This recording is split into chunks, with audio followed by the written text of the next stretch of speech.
A gente repercute agora os principais temas do dia com ela, chegando na nossa programação, Ariane Benedito, economista, diretora de RI da Este Capital. Ariane, seja sempre muito bem-vinda à BMC News, muito bom dia para você. Bom dia, Paula, um prazer estar aqui com vocês. Obrigada, Ariane. São vários pontos importantes, né? A gente está aí numa semana, vamos dizer assim, decisiva em relação à pauta mais importante econômica, que é a apresentação, né, do arcabouço fiscal. A gente, né, tem aí uma reunião para acontecer hoje, já foi adiada, seria agora às 10, foi adiada, mas há, né, uma grande expectativa por parte, principalmente ali, do mercado e também por sinalizações do ministro, que esta apresentação aconteça ainda esta semana, muito provavelmente amanhã, né? Tem aí uma expectativa, podendo até ser antecipado ou não. Bom, diante disso, o que eu, né, acho que um ponto importante, a gente viu na ata ontem do Copom, aquela ata até dura, né? Veio dura, inclusive, como comunicado. A ata acabou ali trazendo uma sinalização para o governo, que critica muito a taxa de juros, falando o seguinte: olha, vamos depender muito aí deste arcabouço, do que será apresentado, né, para a gente realmente, se for algo crível, conseguir visualizar uma possibilidade de diminuição do aperto de juros. Queria entender, na sua visão, né, se você acredita que diante desta ata, né, os juros ali seria, né, está muito mais visual ali, próximo de ser menos provável uma diminuição, ou tudo realmente pode ser que a salvação aí, inclusive, como o PT vem acreditando, né, será inclusive em relação ao arcabouço fiscal?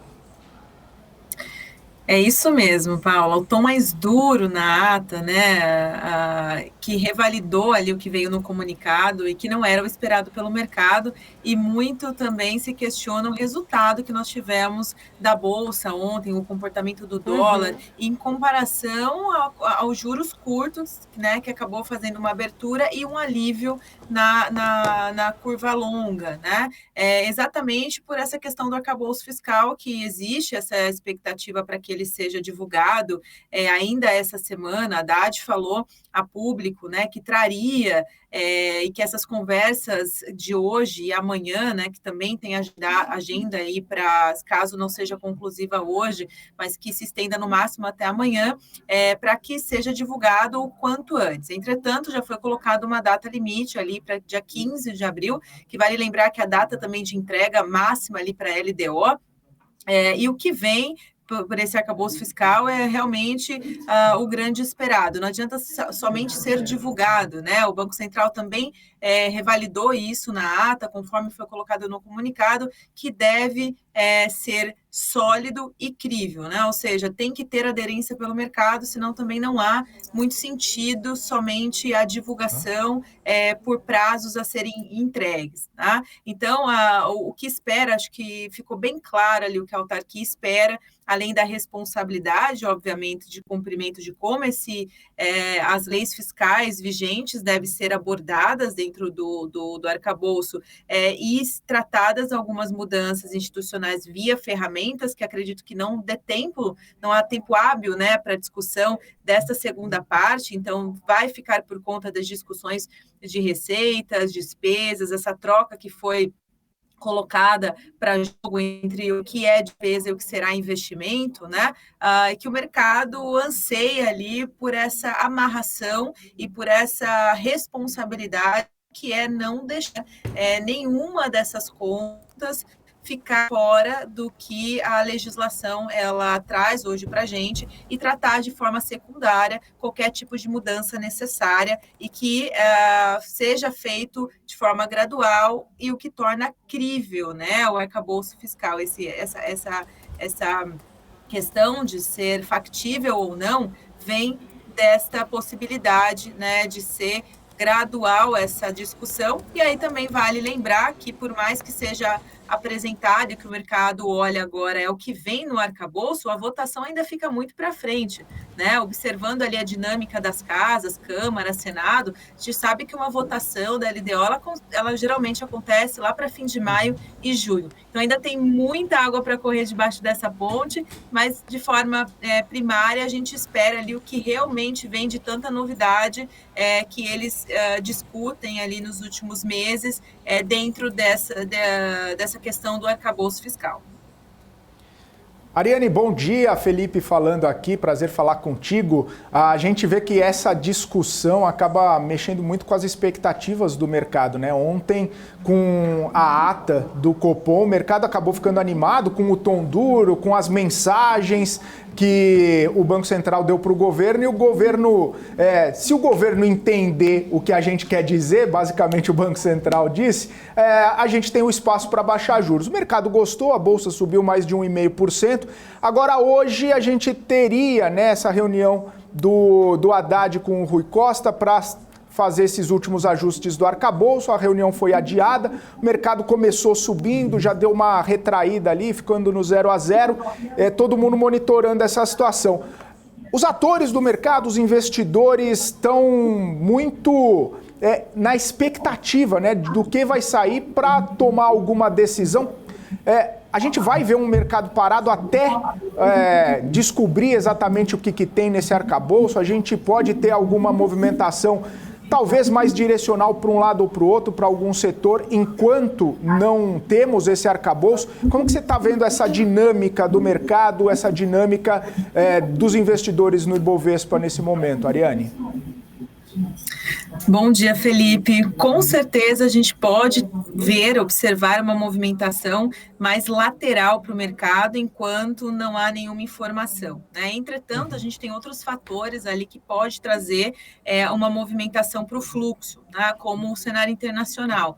A gente também teve a mudança agora de olhares dos investidores para a economia americana. A gente estava olhando muito para o sistema bancário após a decisão também da super quarta e as falas ali dos dirigentes posteriores. Agora o mercado olha para a política monetária advindo da divulgação do PCI, que acontece na sexta-feira, que é o principal indicador de inflação que o Fed Reserve utiliza para tomada de decisão de juros, né? Essa expectativa somada à falta de informação no principal tema aqui do doméstico, né, acaba lateralizando o mercado, advindo da aversão a risco por qualquer tipo de aposta ali no mercado, no âmbito de muita incerteza. Né? A questão desses adiamentos, eu acho que é previsível que isso aconteça. Eu realmente acredito, eu sou mais do time que acredita que eles vão estender a discussão o máximo que eles puderem até a data limite, ali próximo do dia 15 de abril, exatamente para não deixar nenhuma falha, vamos dizer assim, fio desencapado, para que o mercado possa questionar, o Banco Central possa vir a questionar, né? E quanto mais tempo eles têm para discussão, mais amarras e mais conjuntural a gente tem as orientações para a formalidade do arcabouço. Tá? Então, com certeza, o mercado acaba segurando pelo lado do doméstico, mas sendo muito impactado pelo ambiente internacional, né, que contamina aqui a nossa bolsa também. Se a gente pegar o resultado do pregão de ontem, né, mesmo com esse otimismo todo da bolsa, que foi realmente nas empresas que têm o maior peso dentro do Ibov, muito focada com a ligação maior em commodities, né? A gente teve a recuperação do petróleo ontem, minério de ferro, recuperando, dando continuidade às altas. Então, as empresas ligadas a isso foi que tiveram destaques ali, né? Bancos continuam com dificuldade de se manter, advindo das incertezas ali pelo nível de inadimplência que essa taxa de juros ela pode trazer, né? E ela está trazendo, e o setor de varejo pelo risco de crédito que ainda continua. Então, se a gente olhar para o cenário, a gente tem variáveis muito constantes ainda, de fato, um único determinante mais forte, com peso maior, é a questão fiscal, né? E ela faz parte ali do tripé econômico que deve ser mantido e defendido para que a aversão a risco ela seja diminuída, e com uma agenda mais esvaziada para essa semana, em relação a uma agenda mais forte lá fora, por esse dado muito importante, a gente vai ficar mais impactado, de fato, a variação de preços de commodities na Bolsa, a recuperação dos mercados lá fora também, que deram sinal melhores essa semana, e aqui dentro a espera do que vem por aí no arcabouço fiscal. Ariane, uma outra questão também é o próprio fluxo estrangeiro saindo, né? Março foi um mês bastante complicado de saída de estrangeiros aqui no Brasil, né, do dinheiro do estrangeiro aqui da nossa Bolsa. E eu estava conversando com alguns economistas, eles falaram o seguinte: tudo bem, é um cenário importante, é um cenário complicado, é uma fotografia ruim, mas no ano a gente ainda está com fluxo de entrada, né? Não tão boa quanto a entrada do ano passado, mas o filme até desse ano está interessante. Acho que, se não me engano, uns 10 bi ou um pouquinho mais de entrada do estrangeiro.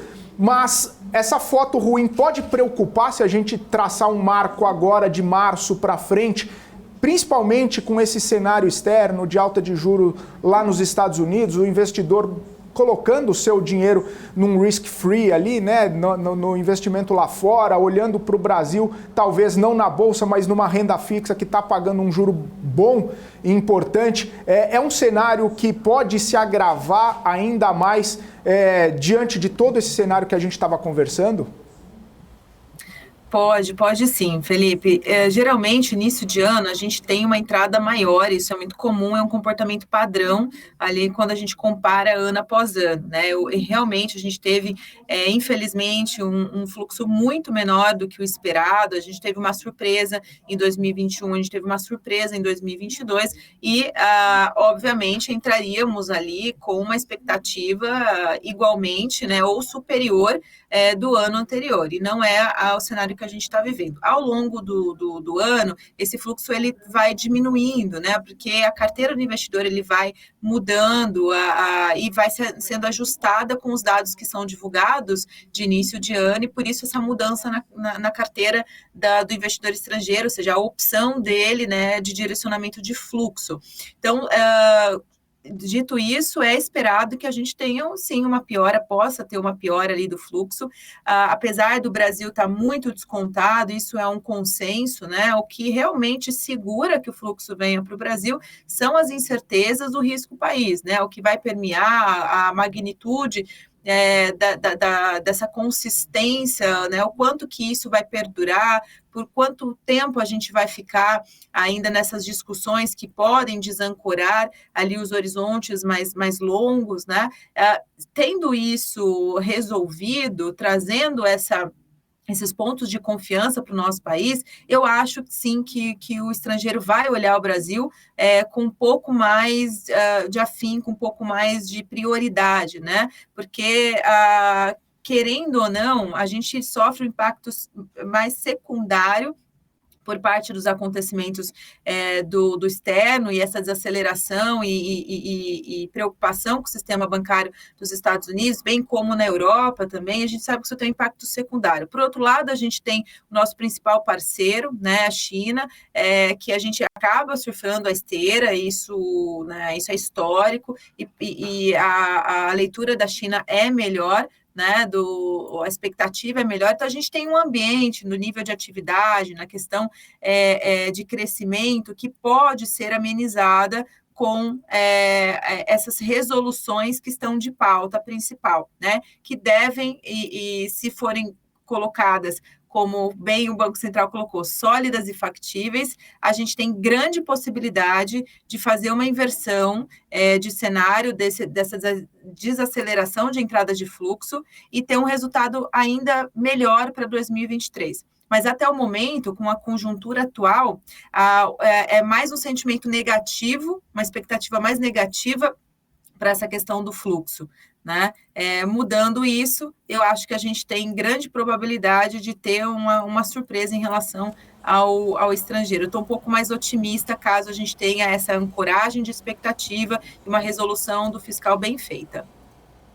Ariane, queria trazer aqui um outro ponto, né, para a gente refletir, entender a sua visão. Inclusive, a gente falou recentemente, a Ariane participou num strike aqui, no qual a gente estava falando muito sobre a grande preocupação sobre os bancos, né, americanos. Bom, a gente tem pontualmente, né, toda uma grande aversão maior ao risco em relação, por conta do que aconteceu, minimizado o problema, mas ainda assim, né, a gente tem ali uma visão ainda, né, um olhar, vamos dizer assim, com mais cautela para o setor bancário lá fora. O que a minha pergunta é o seguinte, né? Aqui no Brasil a gente tem visto, a corda acabou rompendo ali, né, com essa subida de juros, muito afetando muito o varejo, principalmente, afetando vários os setores, mas a gente tem visto várias varejistas, inclusive pedindo recuperação judicial por conta aí, né, de dívidas muito altas, como hoje eu acabei falando da Amaro, né? A Amaro, a gente já falou também, não só a varejista de moda, mas a gente também teve ali o Grupo Petrópolis, enfim.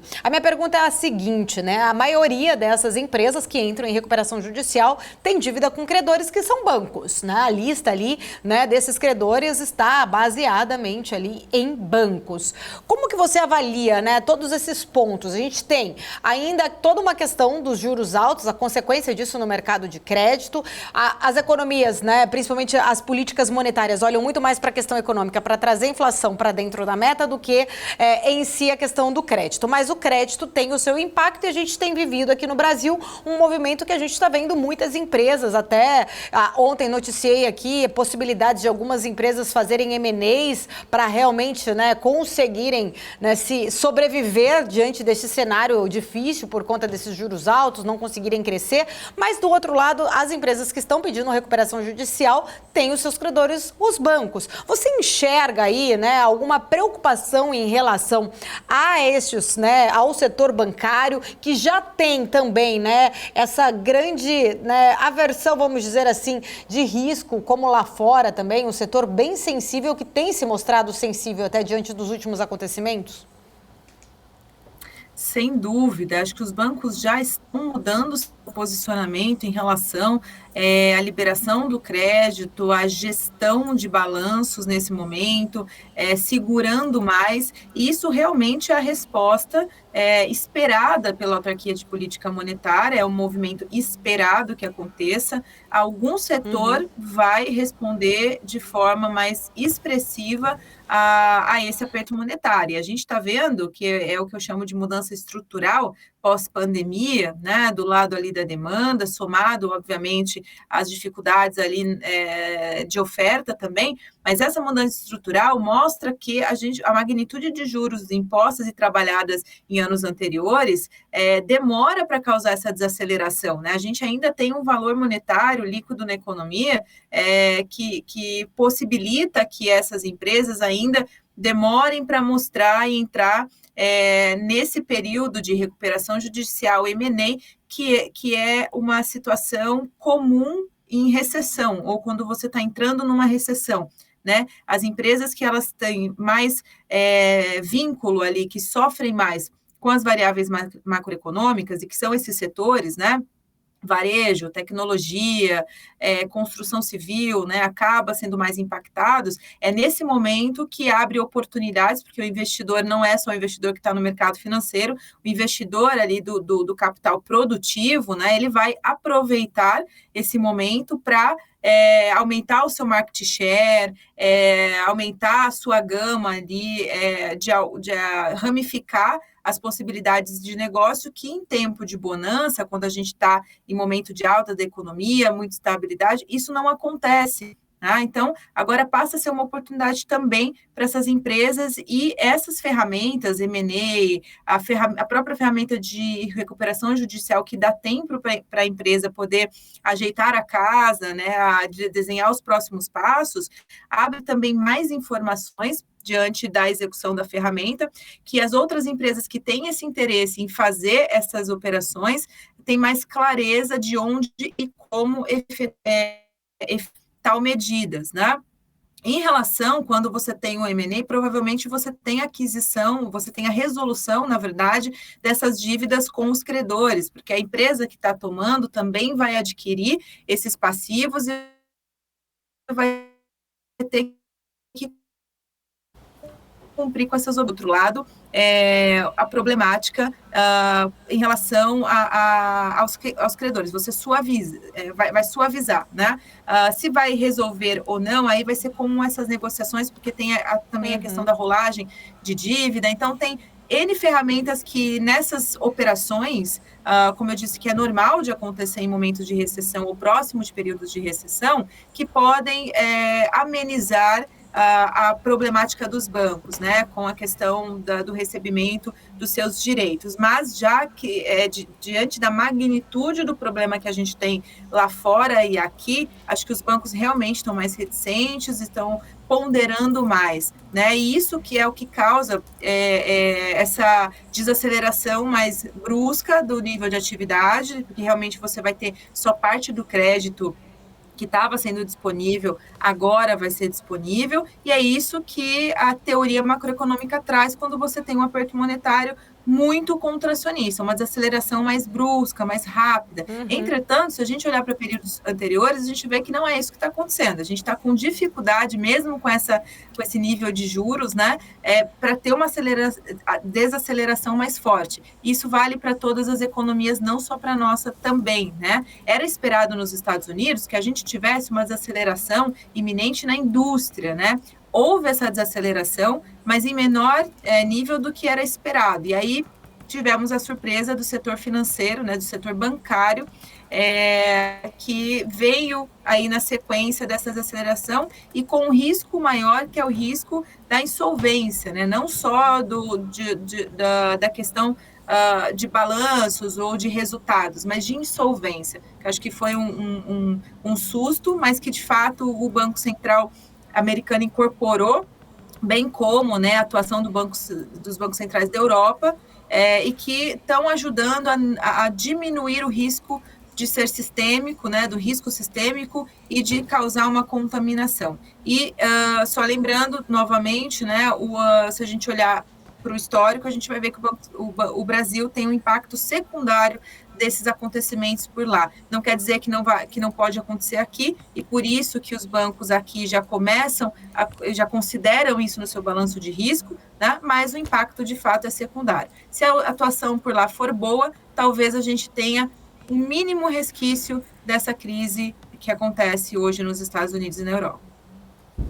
Maravilha, Ariane Benedito, sempre um prazer poder falar contigo, recebê-la aqui na BMC News, estamos sempre de portas abertas para você, toda a equipe aí da Ash Capital também. Obrigada, até uma próxima. Obrigada, um prazer, Paula, Felipe, um bom dia a todos.